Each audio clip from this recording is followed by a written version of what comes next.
Hello everybody, Ali Sharki here. I didn't want to do live today, I was busy doing stuff, but I was reading people posts and how everybody's feeling down. I thought I started this challenge of telling the story, maybe a story from your life, from somebody else's life, something to, give people more hope.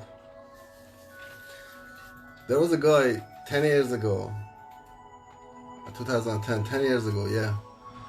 And he hated everything. He lost faith on everything. If you are somebody who doesn't like anybody talking about faith and God and stuff, you can switch off now, or you can listen. Maybe it changes your mind as well. Was a nice story. 10 years ago, this guy, he was very depressed after he had he was very faithful before that, but after he had a disabled child, he gave up all hope because he was a very nice guy, helping everybody, never hurt anybody. But then suddenly he had a disabled child and he was depressed. Why would he have a disabled child? What has he done wrong, to deserve to have a disabled child? And also straight away after that, when he had a disabled child, he became homeless. And, with a disabled child and a wife, he had to go and sleep in the street, it was very hard time for them. So all this pressure together, it made him to doubt his creator and what he's doing, and he start thinking he's very unfair. Then he start participating in all this, post and comment about God is fake, he doesn't exist, and he's just very hateful and all the stuff which people say about their creator, and which makes people lose faith and everything. So he started participating in all this, and he was feeling very proud of himself. He feel like he was fighting with his creator. Every night before he goes to sleep, he used to ask, his prayer was this. He used to ask, if you are real, I want to die, and I want to come to you, and I want to take you to court and ask you question to see why you are so unfair and why you are so nasty to everybody, and why all this bad thing is happening on the earth, and why I have to have a disabled child. So he kept asking for this, and when you keep asking for something, it's gonna happen. So for 6 or 7 years, he kept asking for, to meet God, and, he just wanted to die. The only prayer he had every night was he wants to die. He didn't want to live anymore because he was under lots of pressure. He went to GP. Doctors gave him just, medication and, the depression tablets and, all this, breathing exercise and everything. Nothing was working because he was disconnected from the source. His mind was disconnected from the source where he had to be connected. Until one day in 2010, April the 9th, he got his bike out and he got it ready to go out. He went around the block without that much gear. He just had his helmet on. But some sort of feeling told him, go back home and put proper gears on. So he went back home and he put proper gears on. He put his, helmet on. He put gloves and, boots and everything. And he got himself ready properly, safely. And he went on his bike. He was riding his bike and he was enjoying the scenery. It was a nice sunny summer day.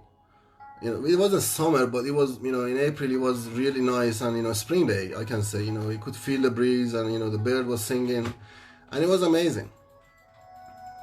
So he got his bike and he was riding, he went to the, countryside, and he was riding and everything, until he heard the voice, son, I want you to come out. He kept hearing that, and he kept thinking, I've got my helmet on and I'm riding, no one's talking to me, what's going on?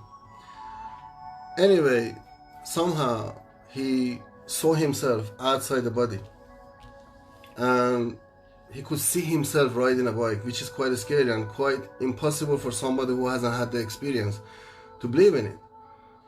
So, he was quite scared. What happened? Why can't he see himself riding a bike? And then he actually saw the bike crash. The bike was in small pieces, and there was nothing left on the bike. The bike had to be written off and just put away. The cars stopped, and they found the ambulance, and the ambulance came, and they was working on him, trying to get him back. In that moment, when he was outside his body, about 15-16 minutes he was out of his body, he was invited to ask all his questions, to find out all his whys, and all the question he had, and why he had a disabled child and everything. When his question was answered, he was given a mission to go back to his body, given a second chance to stay alive and continue living. And he came back to his body, and he got up, and the paramedic, which was trying so hard on him, trying to keep him alive and doing all the stuff they have to do, they didn't give up on him.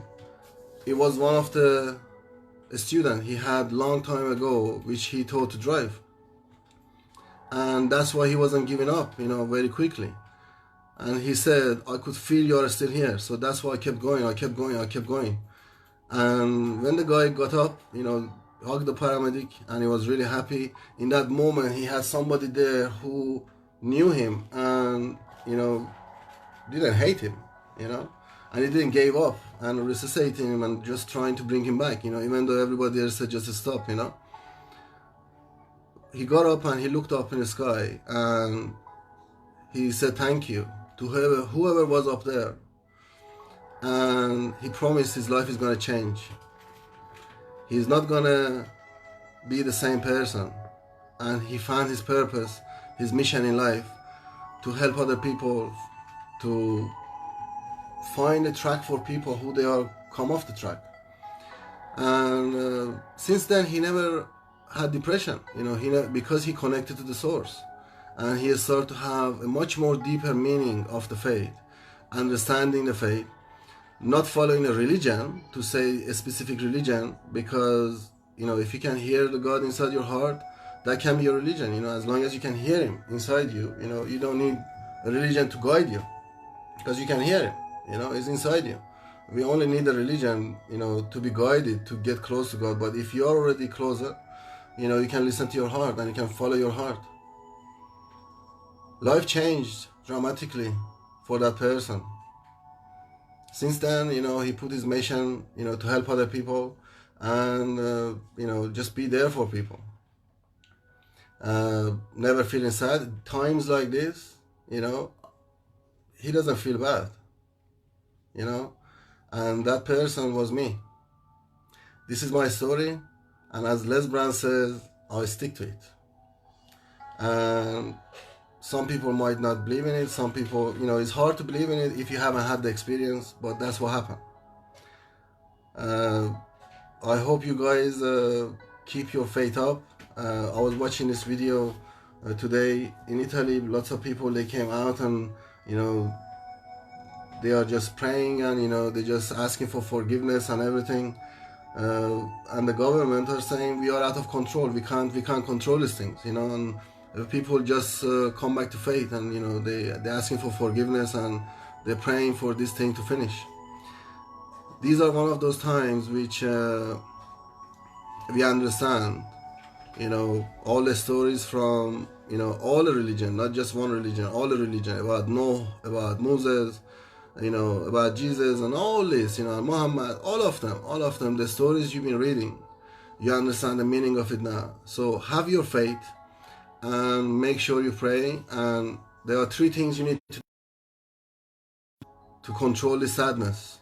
1, keep your distance from people who they are negative and they keep injecting negative thought and negative posts and stuff into you, because that's not helping. 2, make sure you meditate. Every day meditate, to keep your mind, in control. 3, keep yourself isolated in a room by yourself, sit there, think, and come up with a plan. What you want to do after all this is finished, because everything is gonna finish. This is gonna finish. It's not gonna last for long. This is gonna finish. There's no point thinking, oh, I give up, oh, it's horrible. I know all this, we all understand, but start to think, what can you do after all this is finished? What is your plan? What you gonna do, and how you gonna change the way you've been living, and how you gonna improve yourself. I hope you enjoyed my video, and if you like it, like it, write a comment, and you know what, have the courage to go online and tell people about the stories, your stories. If you are an ex-army and you've been in the army, lots of stories you have which people can hear and give hope to people, which is ended in a happy way. Tell your stories and let people see it, and help other people to stay motivated. Have faith, guys, and don't forget praying, don't forget meditation, and we have somebody up there which is got our back, and we will get out of this situation. I promise you. See you later.